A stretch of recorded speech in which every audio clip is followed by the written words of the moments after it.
All right. I'm Jeremy Smith, an independent consultant and a Hike 2 guide here with Hike 2. And I'm excited to speak with you today about the common malpractice of innovation leaders misdiagnosing healthy skepticism as negativity. But first, some quick context, and I'll try to keep it quick. A Bronx Tale, Robert De Niro's directorial debut, is about a boy growing to manhood in the 1960s in New York with two very strong, very different, and flawed personalities as his mentors. His father and a local mafia boss. They both provide him some excellent and some pretty terrible advice through the film. I had two mentors early in my career, just as different, also with big personalities, and lucky for me, way less flawed. We'll call them Tom and Lisa for this lightning talk, which I respectfully dedicate to them. I worked with them both for many years at the same organization long ago. So meet Tom, or rather a persona generated by me, mostly yesterday, using non-AI-based methods, merging my experience with the real Tom, several other people I've worked with at other places, a stock photograph, and hopefully many of your preconceptions of people like Tom. Tom is not the villain of this story. Tom is a technical leader at your company for over 5 years. Tom is a highly accomplished person with a fantastic career that he believes cannot be reduced to a single-page resume. Tom is an introvert, at least compared to the likes of Lisa. Tom did some really cool stuff somewhere else before he worked with you. Most of the people who work with you don't have any idea what he did, but he likes to talk to them as though they do. Tom gets to work on innovative projects, but he also has to support production. And he's probably unofficially mentoring some higher maintenance version of someone like me. People who collaborate with Tom trust him because he's very smart, does great work, and his predictions usually come true. Tom gets put on a lot of projects and fire drills because of his expertise and because he has deep context. This context is about the work to be done, the people who are doing it, the organization itself, the tools, vendors, the source code. Context about pretty much everything. Not just technical context, but context about the business. Tom needs this context to be successful, and he knows this, unlike most of the junior people he works with and some of the more senior people that he doesn't respect where he works. Tom is very interested in the details of this context, and he wants you to be as well.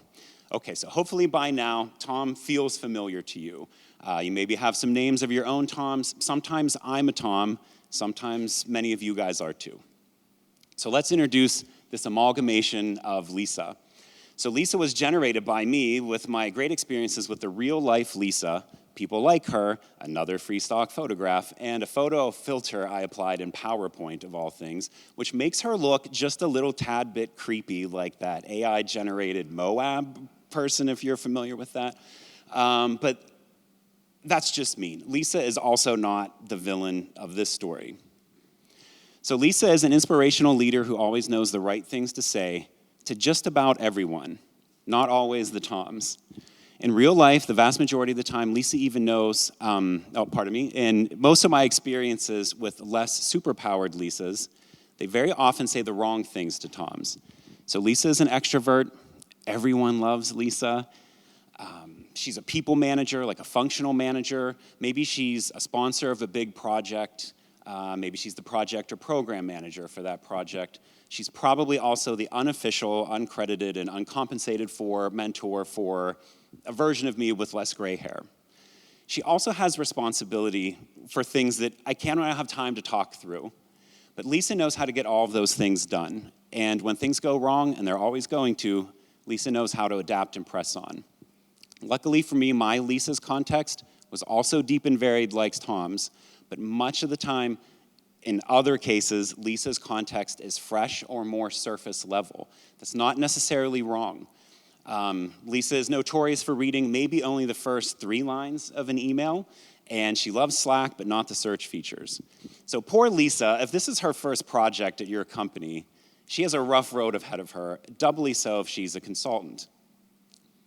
So hopefully by now you also have associated people in your life experience. Hopefully you had a mentor like Lisa, like I did. And sometimes maybe you're that Lisa, I am too. So we're going to do a grossly oversimplified typical first encounter between these two personas. So Lisa wraps up her presentation portion of the kickoff and is seeking feedback and validations, but asks for questions she hopes she has good answers for. Tom's skepticism, negatively communicated, is about to get diagnosed as negativity.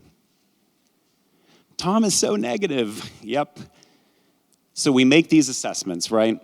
And Lisa is already misdiagnosed as an idiot. So just wait until Lisa asks Tom to commit to an arbitrary, unrealistic deadline he has no input on. So how do we prevent these things? I'm actually over time already, so I'm not going to tell you all the ways that Tom could prevent getting in these situations. And you know what? A lot of people already talk about that. As a former Tom, and sometimes Tom, perpetual Tom, I get told these things a lot. But we're going to focus on Lisa. So for Lisa to navigate a relationship with folks like Tom, it's good for her to appreciate skepticism and convey as much, that skeptic input is actually valued. She may find somebody to encourage skeptics to communicate more effectively. Maybe that's her, maybe it's you, maybe it's somebody else. She should help skeptics reframe language like this is never going to work by asking them what would have to be true for this to work or be successful. She should acknowledge challenges and risks. She should not dismiss risks and concerns that the Toms provide. Sometimes those land on a chart or even a parking lot in a meeting. If something's on the parking lot and Tom put it there, you better come back to that parking lot, right? And ultimately, it really comes down to engaging in the details. Lisa being willing to engage in the details with Tom to earn his respect or to confidently delegate those to Tom. And ultimately, just never ever make Tom look or feel stupid. So skepticism is healthy, negativity is not.